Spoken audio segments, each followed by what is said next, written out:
大家好，我係 Judy， 多謝你撳入嚟呢條片，可唔可以順手幫我撳埋個 like 呢？唔該晒。現今嘅職場環境呢，好難令人覺得好鍾意返工。通常打工仔星期一呢就開始抑鬱㗎喇，唔係俾老細扯呢，就俾客扯。喺互聯網時代之前呢，資訊冇而家咁流通，我哋嘅工作流程呢都會比較簡單，唔需要成日話要 multitasking 啦。或者係放假都要接 call， 咩24/7啊，年終無休啊，呢啲嘢好少發生。但係到咗而家呢，資訊發達啦，乜都要快，而且呢個社會充滿競爭，除咗同人競爭之外呢，仲要同 AI 競爭，我哋個腦負荷真係重咗好多。社會不斷改變啦，以前同而家比呢已經變咗好多啦。我哋預示到啦，而家同將來比呢，亦都會有好大轉變。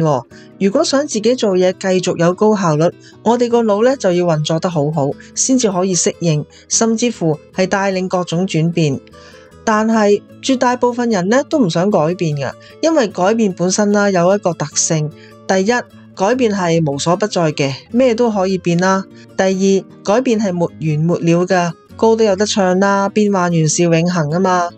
第三，改變會好麻煩，我哋要做好多準備功夫啦，又要重新適應啦咁樣。第四呢，改變可能會越改越衰，用一個方向去改變，變得唔好嘅話呢，又要轉過另一個方向繼續變。改變其實會令人覺得好攰。今日分享呢本書呢，書名係《啟動未來式頭腦：關鍵12密碼，職場潛力 Quartz 競爭力翻倍》。哇，好長啊個名。作者呢 Jenny Brockis 係一位醫生啦，同埋係神經科學專家。作者將本書分咗做3個環節，第一個環節呢係打造高效能頭腦，第二個環節係運用高效能頭腦，第三個環節就係統整高效能頭腦。今日會分享第一個環節啦，講點樣打造高效能頭腦，會從營養啦、運動啦、睡眠啦，同埋鍛煉心智肌肉嘅彈性呢啲重要嘅生活習慣呢幾方面入手，點樣做到食得啱、玩得啱，同埋瞓得好。之後嗰2集就會講我哋點樣專注啦，主動去選擇心態啦，同埋正確運用壓力，仲有更多嘅正向思考，去探討應該點樣運用高效能頭腦。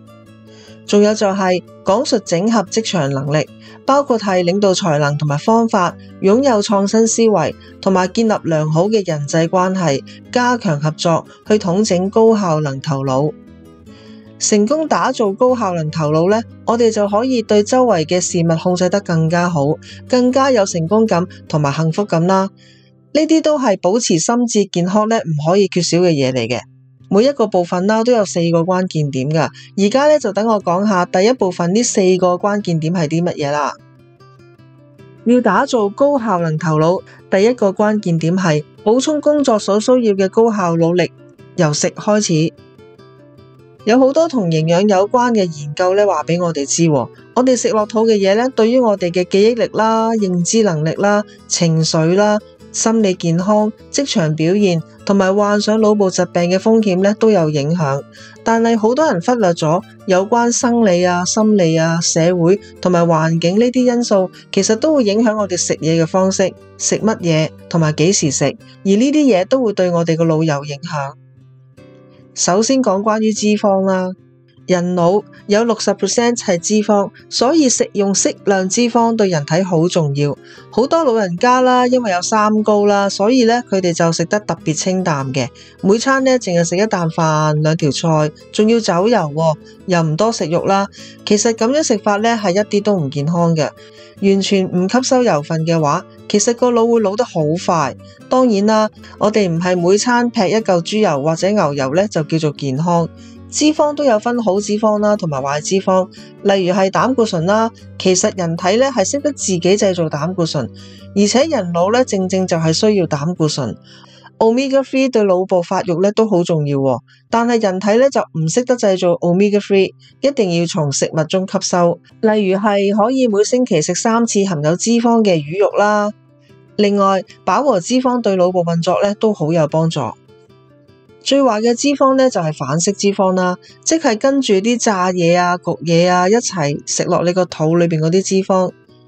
有研究顯示，吸收得多反式脂肪嘅人咧，記性會差啲㗎，講開又講啦，其實我一向記性都差，所以我讀唔到啲歷史嗰類嘅文科科目，唔知係咪因為我細個好鍾意食炸嘢啊，導致我冇記性啦。肥胖會導致腦萎縮、認知力下降，所以肥胖嘅人士呢，要再努力啲先至可以做得到啲複雜嘅任務喎。以我咁多年肥胖嘅經驗啦，我以為肥呢就淨係會令我手腳遲鈍嘅啫，做唔到啲複雜嘅工序啊咁樣，原來連個腦呢都會遲鈍啲喎。跟住講下啦，有啲乜嘢食物可以增加專注力呢？一般人大約24歲達到認知高峰，24歲之後呢就會慢慢向下。但係咁樣唔代表你會越嚟越蠢喎，因為當我哋年紀漸長啦，我哋可以憑經驗令自己繼續表現高效能。喺呢個時候，有另一樣嘢呢會更加幫到我哋，就係專注力。我哋可以食一啲綠葉嘅蔬菜啦、全穀類食物啦、咖啡啦、漿果，即係譬如係藍莓啊、士多啤梨同埋車厘子呢一類啦，仲有含有高脂肪嘅魚，譬如係三文魚啦，仲有啦一啲堅果啦同埋種子，仲有黑朱古力啦同埋蛋啦，對提升專注力呢好有幫助。唔好睇我哋個腦啦，只係佔身體好少嘅體積啦，原來佢會消耗20% 嘅能量。人腦原來咁大食，而佢呢又係一個非常重要嘅器官，所以我哋食嘢都要好小心。我哋應該3餐定時進食啦，而想保持專注嘅話呢，我哋需要俾自己個腦有足夠嘅休息時間，補充翻一啲健康嘅食物。如果我哋同時想有好好嘅意志力，千祈唔好以精緻糖分作為補充食物喎。頭先講到咖啡可以增加專注力，正確嚟講呢，飲咖啡對學習同埋建立長期記憶方面呢係有幫助嘅。不過我哋要飲啱時間，我哋喺學習完，例如係上完堂啦，或者係做完訓練之後飲呢，效果係最好。但係每個人對咖啡嘅忍受能力都唔同啦。一般嚟講呢，每人每日可以吸收400毫克嘅咖啡因，大約等於3杯咖啡度啦。但係可能有啲人飲2杯已經出現過度興奮嘅效果，譬如係失眠啊、神經緊張啊、心跳等等。而喺一啲國家，譬如係法國咁樣啦，佢哋係會嚴格限制未成年人士飲用咖啡因嘅能量飲品。唔知大家多唔多機會一路做嘢一路食嘢呢？我以前做 IT 嗰陣呢，經常都會爬住個飯盒咁樣寫 program 啦，或者係做啲 bug fix 啊，又或者係寫 report 啊，寫 training guide 啊，甚至乎係成群人一路咬住個 pizza 一路開會喎。嗰啲日子係真係非人生活。你哋最忙嘅時候飲食習慣係點樣嘅呢？不如喺下邊留言，等大家開下眼界啦。邊做嘢邊食嘢呢，最常出現嘅問題就係會變肥啦、飲食失調啦、營養不良啦，而且係會影響情緒，亦都會令身心疲倦。有時甚至乎係連飯都唔得閒食啦。好多人就會預備啲餅乾啊、甜品、蛋糕、朱古力，諸如此類呢啲嘢擺喺個工作台頭。總之餓就攞起咬2啖。咁樣嘅生活其實係咪虐待緊自己個腦呢？因為呢一種飲食習慣好難會食得健康同埋營養均衡。想打造高效能頭腦，不如好好咁樣俾個大腦休息，專心食飯，飲足夠嘅水。明知返工嗰陣唔得閒出街食飯嘅，我哋可以自己帶飯啦，提早叫外賣啦，或者準備一啲健康嘅小食啊、水果啊之類擺喺台頭。最好當然係你老細唔好再叫你一路食嘢一路開會啦。作者話啦，即使你食一啲營養補充品，譬如係各種維他命、礦物質，長遠嚟講對大腦嘅幫助其實好有限。最好都係食翻啲營養豐富嘅天然食物。而作者最推崇嘅就係地中海飲食法。第二個關鍵點係，想我哋嘅高效能頭腦順利運轉嘅話應該從運動着手。做運動嗰陣我哋個腦有4種好正面嘅反應。第一，身體會分泌腎上腺素，幫助提升注意力、感知力同埋動機。第二，腦部會分泌一種 BDNF 嘅物質，可以維持神經元嘅健康，同埋促進神經元嘅生長。第三，身體嘅血流量會增加，可以傳送更多氧氣同埋營養去我哋個腦度，改善腦功能。第四，運動嗰陣，身體會釋放更多腦內啡、血清素同埋多巴胺，可以提振情緒啦，增加幸福感同埋學習能力。我哋唔需要做好劇烈嘅運動，只要嗰項運動可以令我哋心跳加速，同埋有少少喘氣，咁已經好有幫助啦。作者建議每星期做150分鐘有氧運動，你可以分5次，每次30分鐘咁樣每日做一次啦，或者係分15次，每次做10分鐘，然後每日就分3次做，咁樣都得。既然只係需要心跳加快少少啦，同埋少少喘氣咁樣，其實慢跑啊，或者 hea 地咁樣踩下單車呢，已經得噶咯。對於一向冇運動習慣嘅人呢，做呢啲輕鬆運動其實唔算難。我諗最難嘅可能係點樣擠啲時間出嚟做運動啦。如果唔想額外用時間去做運動嘅話呢，譬如係返工放工時間或者去超市買嘢，我哋可以提早一個站落車啦，或者兜條遠少少嘅路啦，急步行啦，行到自己有少少喘氣就得噶啦。因為運動對我哋個腦效能好有幫助。我哋見到好多大企業都會有自己嘅健身房或者係員工專屬會籍啦、球隊啊諸如此類，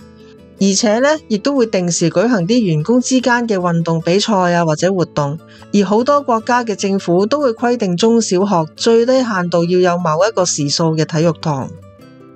其實晨運係好好嘅運動時機，好多人會晨跑啦、游早水啦、做瑜伽啦、散步啊咁樣，因為做完運動個腦係特別清醒嘅，幫助你一日嘅工作啦或者學習係更加順利。真係唔得嘅話就晏少少做運動都得嘅，最緊要唔好瞓之前嗰2-3個鐘頭做運動，因為咁樣你個腦可能會過分刺激，跟住瞓唔着覺咯。但係即使你抽到時間做足夠運動如果你嘅工作啊或者生活需要你長時間坐喺度嘅話，你做運動帶嚟個好處可能就係喺你坐嗰陣消失晒啦。有研究顯示啦，每日長時間坐6個鐘頭嘅人喺未來15年因為各種原因而死亡嘅機會率係比唔坐咁耐嘅人高40%。唔理你有冇做運動喎。另外有專家亦都表示啦，經常長時間坐喺度嘅人患心臟病嘅風險同食煙一樣咁高，即係話坐少啲就長命啲啦。如果大家真係冇時間做運動嘅話，最低限度唔好成日坐，例如睇電視間中可以企起身睇啦，講電話啊、出 message 都可以行嚟行去咁做喎。第3個關鍵點係瞓返個靚覺。足夠嘅睡眠有咩好處呢？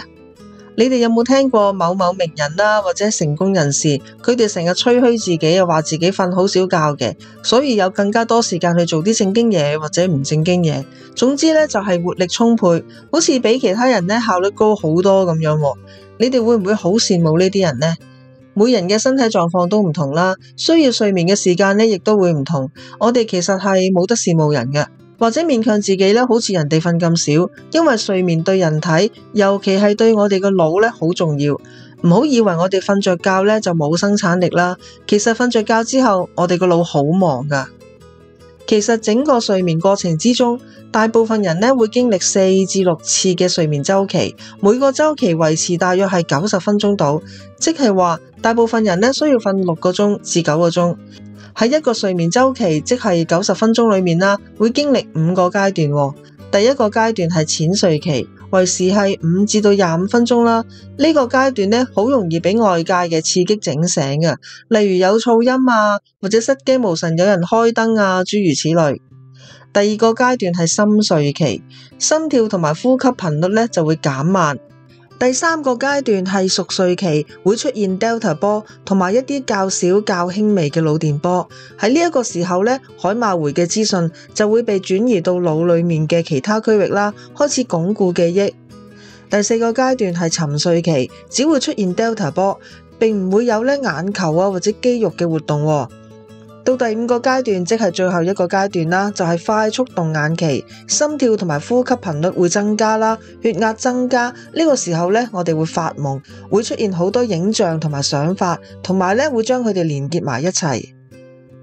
喺每一個睡眠週期，腦部都會將有用嘅資訊擺返啱啲位，鞏固我哋嘅記憶，同時係過濾咗一啲冇用嘅資訊，譬如係一啲唔值得記住嘅嘢啦。腦部無時無刻都會發生緊新陳代謝啦，積聚好多代謝物，就係靠瞓咗覺呢個時候清除呢啲代謝物，譬如係神經元會縮細啦，利用腦部嘅淋巴系統將廢物排出。大家都想象到啦，唔夠瞓嘅話，個腦就會唔夠時間幫我哋擺翻好啲資料，鞏固唔到記憶，趕唔切抌走啲唔要嘅嘢，積咗好多垃圾喺個腦入面啦。你諗下，如果你個腦好似啲中意儲嘢又唔肯抌嘢嗰啲老人家，積到一屋都係垃圾咁樣，你話點算？唔夠瞓有咩問題呢？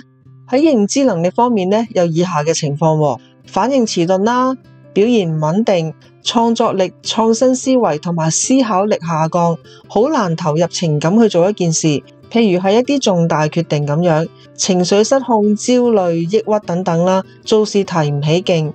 間唔中就聽過有人做實驗啦，例如係一段長時間唔瞓覺，可以捱到幾日或者係10幾日咁樣。但係呢啲人呢，到最後呢，會出現幻覺啦、妄想症啦、視力模糊、講嘢語無倫次、記憶力衰退、專注力缺乏呢啲咁嘅情況。曾經呢，亦都有人因為太耐唔瞓覺，搞到最後係導致死亡嘅。人體有生理時鐘。即使我哋唔睇錶啦，每日都會大約喺某啲時間呢就會肚餓啦，或者眼瞓啊咁樣，又或者呢會想做某一件事嘅。作者就話啦，返夜班嘅人生理時鐘被搞亂，會增加肥胖啦、糖尿病同埋心臟病嘅風險。好多人平日會唔夠瞓啊嘛，星期日呢諗住瞓足一日，瞓到死豬咁嘅樣，咁咪 OK 咯，補翻啲時間。作者就話啦，其實咁樣係冇幫助嘅，反而令到我哋養成唔好嘅睡眠習慣。即使我哋真係乖乖地啦，安排自己有8個鐘頭去瞓覺，但係如果瞓覺之前係咁碌手機睇電腦，對眼呢不斷吸收藍光呢，呢啲藍光其實係會抑制大腦分泌褪黑色素，咁樣會影響睡眠質素。頭先講咗啦，補眠就唔好咯，咁但係如果每日安排一段時間俾我哋小睡一陣間，瞓個晏覺又好唔好呢？作者話瞓晏覺呢好有用噶，有研究顯示啦，瞓一個20分鐘嘅晏覺呢，其實可以維持到2至3個鐘頭呢，提升認知表現達到40%。喺英國返工好難可以瞓晏覺，因為通常呢一個 break 呢大約都係得20至30分鐘啦，食嘢都唔夠時間，點瞓呢？但係喺香港，只要你公司唔要求員工食晏嗰陣都做嘢嘅話，通常有1個鐘頭食晏時間。如果你自己帶飯呢，半個鐘頭就食完啦，仲有半個鐘頭休息，咁你就可以瞓個晏覺。我記得以前呢，有啲同事呢會擺個枕頭仔喺 office， 食完晏就瞓一陣，佢哋真係好識得養生喎。喺乜嘢狀態之下，你會知道自己需要瞓翻個晏覺呢？當我哋嘅大腦過度疲勞，就會開始進入微睡眠狀態啦，即係話呢嗰啲瞌下又醒下咁樣啦，又或者呢，我諗大家都試過啦，明明好努力咁去擘大對眼，但係對眼呢係睇唔到嘢嘅喎。呢啲情況可能會持續好短時間，可能係半秒啦至到半分鐘咁。但係如果你唔去瞓翻一陣，叉翻電嘅話呢，呢啲微睡眠呢係會不斷出現。唔好睇少呢半秒鐘至到半分鐘，揸緊車嗰陣或者醫生做緊手術嗰陣，唔覺意瞌2秒呢，真係死得人噶。作者建議我哋要有良好嘅睡眠習慣，應該臨瞓之前2個鐘頭呢，唔好再用任何科技產品，避免藍光啦，同埋刪咗啲電話鈴聲，唔好俾啲 Facebook 啊、WhatsApp 啊諸如此類呢啲 notification 嘈住晒啦。每日喺特定嘅時間瞓醒啦。如果要補眠或者係嗰日特別眼瞓，寧願早20至30分鐘去瞓。睡房呢，就淨係做啲應該喺睡房做嘅嘢，例如係唔好帶公司啲嘢返屋企睡房做啦。呢樣嘢對香港人嚟講呢，其實有啲難度㗎。真係要擺啲同瞓覺冇關係嘅嘢喺睡房嘅話呢，就擺喺一個特定嘅角落頭，唔好鋪到周圍都係，影響自己瞓覺心情。室溫唔好過高或者過低，作者話呢應該係19度嘅，但係我自己覺得呢22度係最舒服。瞓覺之前呢，記得拉埋窗簾啦，臨瞓前唔好食得咁飽，唔好飲咖啡同埋酒，唔好食煙，臨瞓前嗰2-3個鐘頭都唔好做運動。第4個關鍵點係鍛鍊心智肌肉。人嘅腦呢有好高嘅可塑性嘅，神經可塑性就係講緊我哋喺個腦裏面嘅神經元上面建立一啲新嘅連結能力，係人類學習儲存同埋記住一切所發展而成嘅結果。腦細胞呢會生長出一啲突觸啦，呢啲突觸呢會係同其他突觸連結埋一齊，連結得越多越複雜呢，我哋個腦嘅能力就越強啦。我哋話腦有可塑性，並唔係話我哋可以提升我哋嘅智力，而係講緊我哋可以增加適應力，提升專注力，產生更多新嘅諗法啦，靈活處理各種資料，有創新精神，善於管理情緒啦，對社會同埋文化差異感受更加敏銳，同埋增強合作精神。小朋友對世界所有事物都好好奇㗎嘛，我哋應該一直保住呢一種好奇心，因為好奇心係可以刺激個腦嘅可塑性。雖然人腦每10年就會縮細2%，但係咁樣唔代表成年人個腦就唔會再發展喎。要培養好奇心，首先我哋要有求知慾。當有一啲事物令我哋感興趣我哋好自然就會想知多啲啦，學多啲啦，咁樣呢啲就係我哋嘅求知慾啦。對於一啲生活枯燥嘅人嚟講可能經常喺佢身邊發生嘅嘢都唔令到佢感興趣。我會建議佢接觸多啲新事物啦，直至佢揾到一樣佢有興趣嘅嘢，然後就投入去學習，去發掘令佢覺得滿足嘅知識。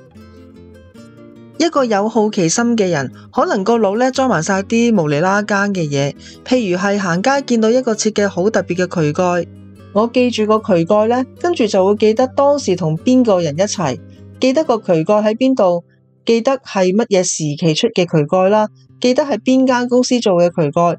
記得當時自己嘅心情同埋一齊嘅人嘅心情，記得我同嗰個人嘅關係。就係咁樣，我個腦就將呢一大串嘅人同埋事連結埋一齊，幫個腦鍛煉緊心智肌肉。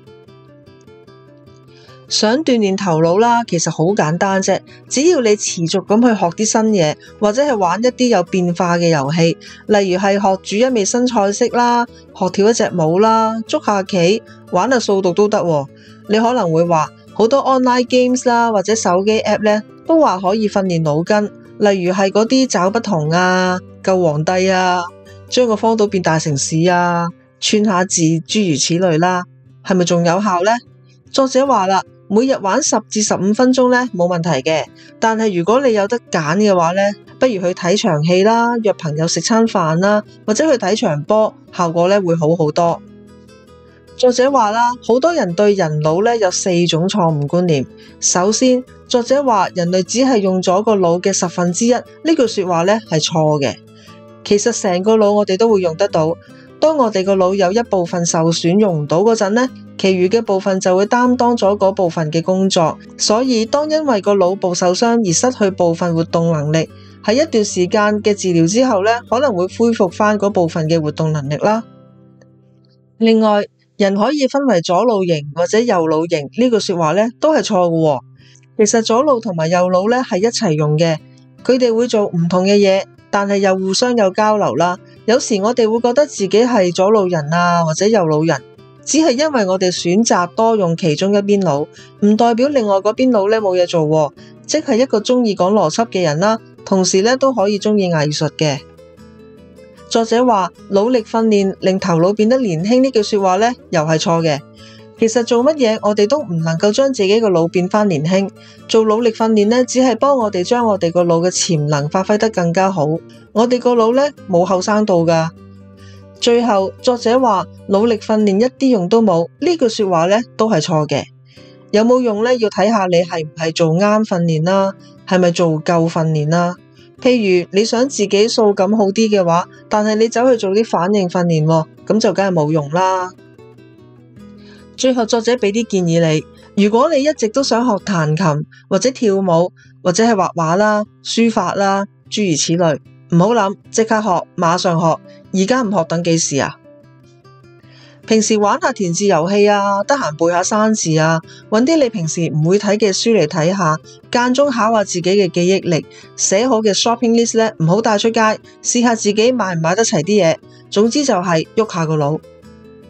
我最近都攞翻個 ukulele 出嚟跟 YouTube 片學緊，又會同個仔一齊玩下報紙裏邊嗰啲 crossword。阿仔話好多老人家中意玩嗰啲遊戲噶，同埋計下佢啲 GCSE 數咁樣啦，又同佢一齊學 Python。我其實都係一個充滿好奇心嘅人，大家覺得自己有冇好奇心呢？不如今日即刻去揾啲新嘢學下，除咗訓練自己個腦之外啦，亦都可以幫自己減壓。大家可以喺下邊留言啦，講下你哋會學啲乜嘢新嘢，你哋又覺得做啲乜嘢可以鍛煉到自己個腦袋呢？